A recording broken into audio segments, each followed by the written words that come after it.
नमस्कार। अगर धर्म की बात करें तो दुनिया में आज की तारीख में करीब 10,000 धर्म और लगभग 4,000 भगवान मौजूद हैं। इस वीडियो में हम देखेंगे कि कैसे बन गए इतने सारे धर्म, आखिर धर्म की शुरुआत कैसे हुई और परमात्मा का ख्याल इंसान के मन में सबसे पहले कब और कैसे पैदा हुआ। हम ये भी देखेंगे कि धर्म का इतिहास उतना पुराना नहीं है जितना हमें लगता है, क्योंकि आज से 13,000 साल पहले धर्म का कोई वजूद ही नहीं था और 3500 साल से पहले तो कोई ग्रंथ भी नहीं थे, क्योंकि संस्कृत भाषा ही 3500 साल पहले आई है। और धर्म की इस इवोल्यूशन को गहराई से समझने के लिए हमें इंसान की इवोल्यूशन को भी समझना पड़ेगा। आइए देखते हैं इस वीडियो में।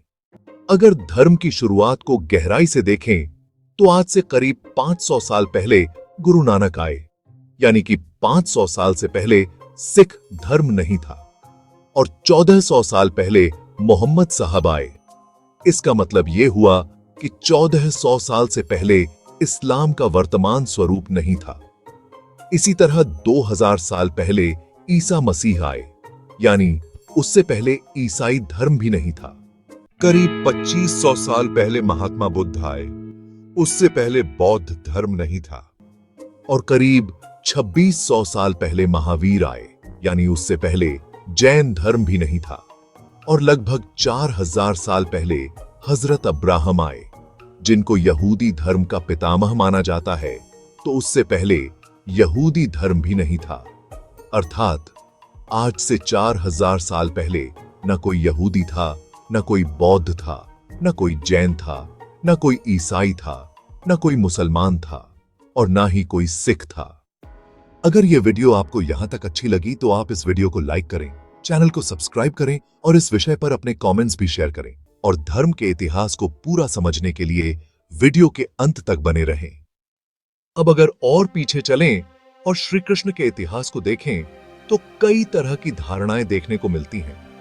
सबसे ज्यादा मानी जाने वाली धारणा तो यह है कि श्री कृष्ण लगभग 5000 साल पहले आए।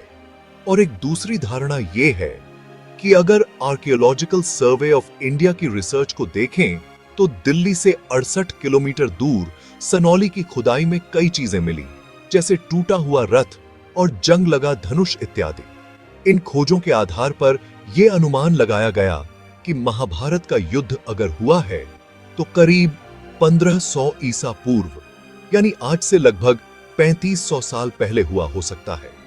और एक धारणा यह भी है कि श्री कृष्ण महाभारत के महानायक के रूप में एक काल्पनिक पात्र हैं। तो इन सभी धारणाओं को देखते हुए ऐसा माना जा सकता है कि श्री कृष्ण अगर हुए हैं तो उनका जन्म काल आज से लगभग 3500 से 5000 साल के बीच हो सकता है। अब अगर और पीछे चलें और श्री राम के इतिहास को देखें तो उनके बारे में भी कई धारणाएं प्रचलित हैं। पहली धारणा तो यह है कि पुराणों और ज्योतिष गणना के आधार पर उनका जन्मकाल लगभग 7000 साल के आसपास माना जाता है। जैसे प्लैनेटेरियम सॉफ्टवेयर में जब श्री राम के जन्म के नक्षत्र डाले गए तो उनका जन्म 5114 ईसा पूर्व, यानी आज से करीब 7114 साल पहले दर्शाया गया। और दूसरी धारणा रावण के इतिहास से जुड़ी है, क्योंकि रावण भी राम कथा के एक महत्वपूर्ण पात्र हैं।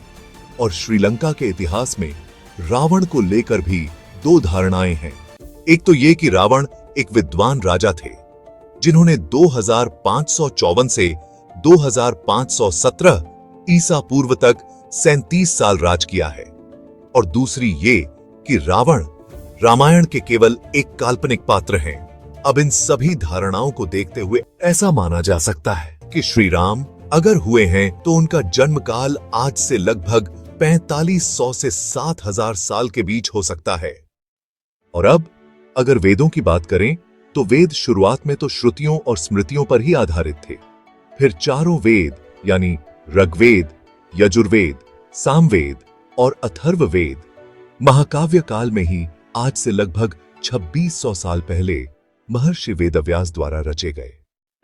और अब धर्म की इस एवोल्यूशन को अगर दूसरे एंगल से देखें तो हमें इंसान की एवोल्यूशन को भी समझना पड़ेगा। इस विषय में आगे बढ़ने से पहले हम आपसे शेयर करना चाहेंगे that this channel is dedicated to philosophy of religion, history of evolution and concept of God. अगर आप भी फिलॉसफी और रिलीजन जैसे बड़े विषयों में इंटरेस्ट रखते हैं तो ऐसी और भी दिलचस्प और इंफॉर्मेटिव वीडियोस के लिए चैनल को सब्सक्राइब करें, इस वीडियो को लाइक करें और अपने कमेंट्स भी जरूर शेयर करें। तो चलिए वापस आते हैं अपने विषय पर, यानी इंसान की एवोल्यूशन पर। इस संबंध में आज से 70,000 साल पहले होमो सेपियंस की जीवन शैली को अगर देखें तो उस समय का इंसान गैदरर और हंटर की कैटेगरी में आता था। गैदरर यानी पेड़ों के फल फूल पत्ते इकट्ठे करके खाता था, और हंटर यानी किसी जानवर वगैरह को मारकर खा लेता था। तो फिर इंसान के जीवन में रोटी, कपड़ा और मकान कब आया? वास्तव में आज से करीब 12,000 साल पहले एक बहुत बड़ी क्रांति घटी जब इंसान को एग्रीकल्चर की समझ आने लगी, और लगभग 2000 साल लग गए, यानी आज से करीब 10,000 साल पहले इंसान कुछ खेती करने में सक्षम हुआ और उसके जीवन में फूड सिक्योरिटी आने लगी। इसी फूड सिक्योरिटी के कारण इंसान खानाबदोश वाला जीवन छोड़कर एक जगह टिक कर रहने की सोच पाया, और फिर धीरे धीरे एक समाज का रूप बना, कबीले का रूप बना, और फिर कबीले का सरदार, और व्यवस्था और सुरक्षा जैसे पहलू सामने आए। तो इसका मतलब यह भी हुआ कि जब समाज का विचार ही कृषि के बाद पैदा हुआ है, तो फिर कोई भी युग हो, चाहे सतयुग हो, चाहे द्वापर हो, चाहे त्रेता हो, ये सब भी 12,000 साल से अधिक पुराने तो नहीं हो सकते। अब अगर कपड़े की बात करें और 2000 साल और आगे चलें, तो आज से लगभग 8,000 साल पहले इंसान सूती धागा बनाने में सफल हुआ, और फिर उसके 2000 साल बाद यानी आज से करीब 6,000 साल पहले इंसान ने सूती कपड़ा बनाने में कामयाबी हासिल की। अब जहां तक मकान इत्यादि निर्माण कार्य की बात है, तो आज से करीब 9,500 साल पहले इंसान कच्ची ईंट बनाने में सफल हुआ।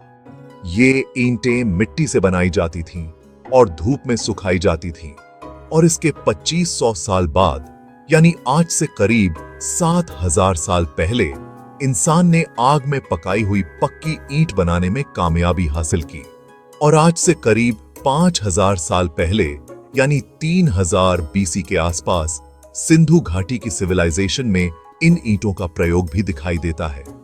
अब इससे एक बात और भी स्पष्ट होती है कि अगर ईंट ही 5-6 हजार साल पहले आई है, तो उससे पहले कोई राजाओं के बहुत बड़े बड़े महल या कोई विशाल मंदिर इत्यादि तो नहीं हो सकते। अब अगर इस सारे क्रम को दोबारा देखें तो 12,000 साल से पहले कृषि नहीं थी, 6,000 साल से पहले कपड़ा नहीं था, 5,000 साल से पहले कोई विशाल निर्माण कार्य नहीं थे। तो जब समाज की धारणा ही 12,000 साल से अधिक पुरानी नहीं है, तो धर्म का इतिहास भी ज्यादा से ज्यादा 13,000 साल से अधिक पुराना नहीं है। अब अगर और आगे चलें तो आज से 3500 साल पहले यानी 1500 ईसा पूर्व के आसपास तो इंसान के जीवन में बहुत बड़ी क्रांति तब हुई जब भाषा का जन्म हुआ। इससे पहले इंसान इशारों, आवाजों और साइन लैंग्वेज के माध्यम से बेसिक इमोशंस जैसे निद्रा, भोजन, भोग, भय आदि को ही व्यक्त कर पाता था। लेकिन कॉम्प्लेक्स आइडियाज को सोचना, कल्पना करना और व्यक्त करना भाषा के साथ ही संभव हुआ जब 1500 ईसा पूर्व के आसपास भारतीय संस्कृति की सबसे पुरातन भाषा संस्कृत का जन्म हुआ, और इसके करीब 1000 साल बाद पाणिनि ने 500 ईसा पूर्व के आसपास संस्कृत का व्याकरण लिखा, जिसे अष्टाध्यायी कहा जाता है। अब भाषा के आने से इंसान की सोचने की शक्ति, विचार करने की शक्ति और कल्पना करने की शक्ति का विकास तेजी से होने लगा, और अब नॉलेज को रिकॉर्ड करना और शेयर करना भी संभव हो पाया। इससे एक बात और भी स्पष्ट होती है कि जितने भी वेद ग्रंथ आदि लिखे गए, ये सब भाषा के आविष्कार के बाद यानी पिछले 3500 साल के अंदर ही अंदर लिखे गए। और अगर वेदों की रचना को गहराई से देखें तो भाषा के आने से ही दुनिया में फिलॉसफी और चिंतन को जैसे पंख लग गए, और इंसान ने कुछ बहुत गहरे प्रश्नों पर विचार करना शुरू किया कि ये सृष्टि कैसे बनी, ये सूरज, चांद, सितारे कहां से आ गए, कभी बारिश आ जाती है, कभी तूफान आ जाते हैं, ये हो क्या रहा है? और ये केवल प्रश्न नहीं थे, बल्कि इंसान के मन में बसे हुए भय थे। इंसान बारिश से डरता था, आग से डरता था, तूफानों से डरता था, अंधेरे से डरता था। तो इस तरह के डर और भय के कारण धीरे धीरे इन शक्तियों की पूजा शुरू हो गई और इंसान इन शक्तियों को ही देवी देवता मानने लगा, जैसे सूर्यदेव, चंद्रदेव, अग्निदेव, इंद्रदेव, वरुण देव, पवन देव आदि।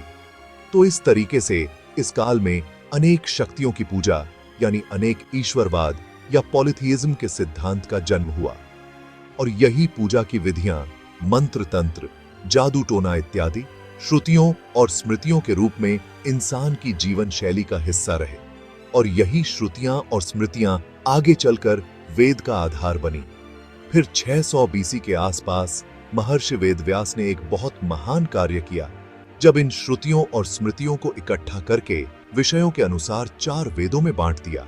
जैसे यजुर्वेद में यज्ञ की विधियां और कर्मकांड आदि का वर्णन है, अथर्ववेद में व्याधि निवारण और तंत्र मंत्र आदि की प्रधानता है और सामवेद में संगीत और यज्ञ मंत्रों इत्यादि का उल्लेख है।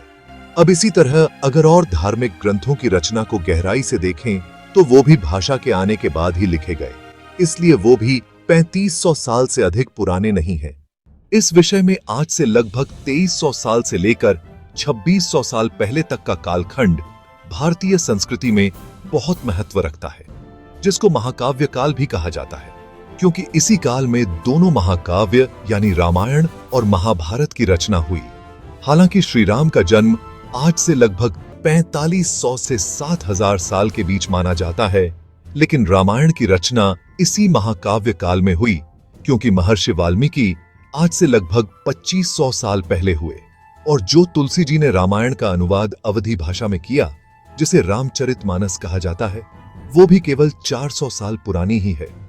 वास्तव में भारतीय संस्कृति में तुलसीदास जी के 3 महत्वपूर्ण योगदान रहे हैं। एक तो रामायण का अवधी भाषा में अनुवाद किया, जो रामचरितमानस के रूप में हमारे सामने है, और दूसरा हनुमान चालीसा भी उनकी ही लिखी हुई है, यानी वो भी लगभग 400 साल पुरानी ही है। और तीसरा, रामलीला की शुरुआत भी तुलसी जी के समय से ही जुड़ी हुई है। ऐसी धारणा है कि उनके साथियों ने राम कथा को जनमानस तक पहुंचाने के लिए उसे एक नाटक रूप में पेश करना शुरू किया, जो आगे चलकर रामलीला का रूप बन गई।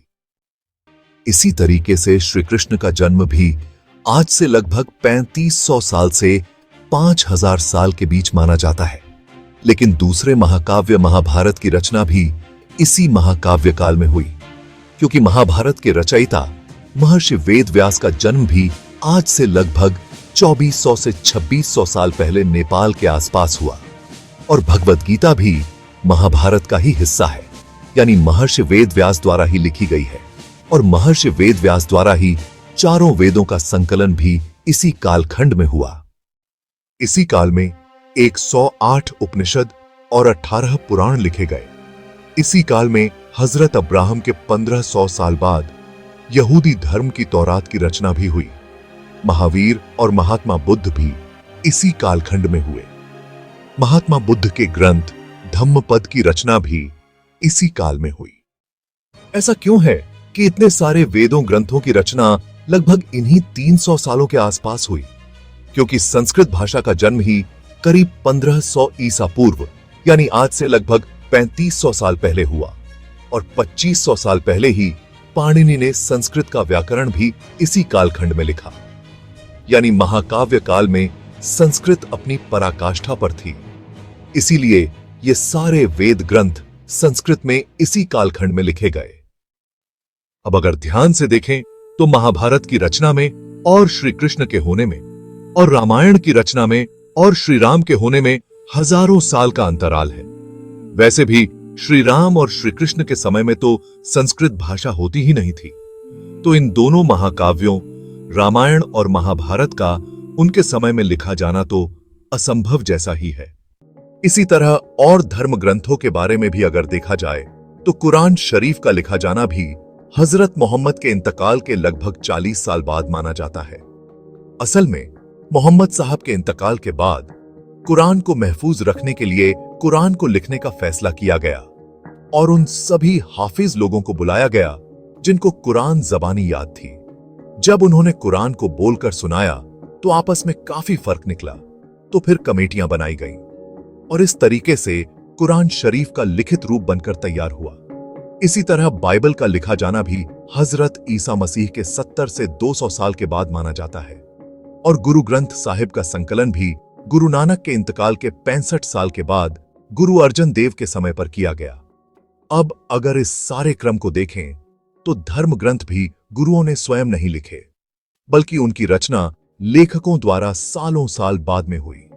और वैसे भी 3500 साल से पहले तो संस्कृत भाषा ही नहीं थी, इसलिए जो भी वेद ग्रंथ आदि लिखे गए ये सब पिछले 3500 साल के अंदर ही अंदर लिखे गए।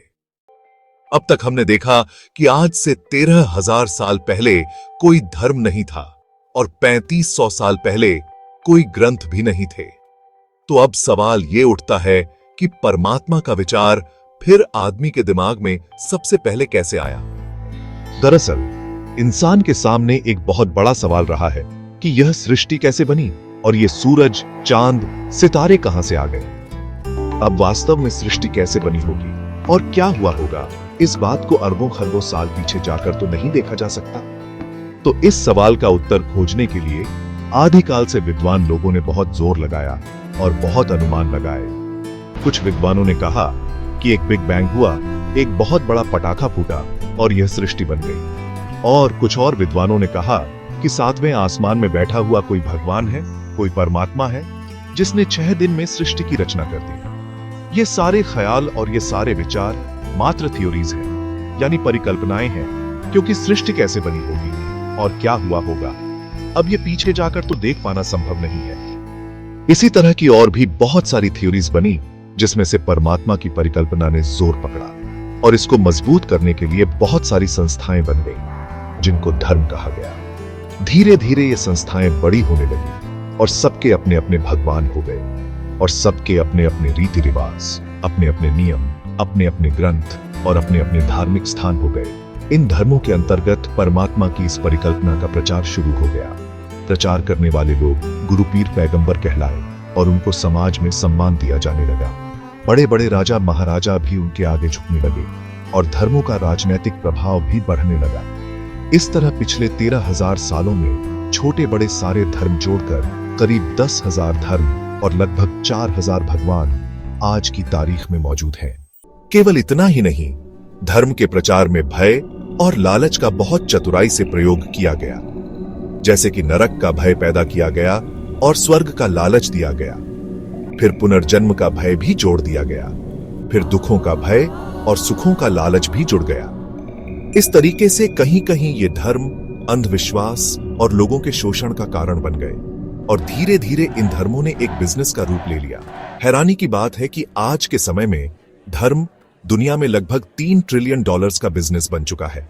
इन तथाकथित धर्मों ने पीढ़ी दर पीढ़ी इस थ्योरी को इतना दोहराया कि लोगों को परमात्मा की यह परिकल्पना सच लगने लगी। फिर धीरे धीरे धर्म में राजनीति भी शामिल हो गई और ये धर्म आपसी भेदभाव, हिंसा और विश्व में युद्धों के कारण बनते चले गए। ये कट्टरता इतनी बढ़ गई कि धर्म के नाम पर लोग मरने मारने लगे और ये भूल ही गए कि परमात्मा मात्र एक थ्योरी है, एक परिकल्पना है जो कभी कुछ विद्वान लोगों ने केवल सृष्टि की रचना को समझाने के लिए प्रस्तावित की थी। निष्कर्ष ये है कि इस वीडियो में हमने देखा कि धर्म और परमात्मा का इतिहास उतना पुराना नहीं है जितना हमें लगता है। आज से 13,000 साल पहले ना कोई धर्म था, ना ही परमात्मा की कोई अवधारणा थी और 3500 साल से पहले कोई ग्रंथ भी नहीं थे। हमने ये भी देखा कि परमात्मा की धारणा केवल एक परिकल्पना है और धर्म भी एक मैन मेड कॉन्सेप्ट ही है। वास्तव में इंसानियत ही सच्चा धर्म है। आप इस वीडियो को शेयर करें और धर्म के नाम पर होने वाली नफरत और हिंसा से संसार को बचाएं और विश्व शांति स्थापित करने में अपना योगदान दें। वीडियो देखने के लिए आपका धन्यवाद। अगर ये वीडियो आपको अच्छी लगी तो हमारी ये दूसरी वीडियो भी आपको जरूर पसंद आएगी।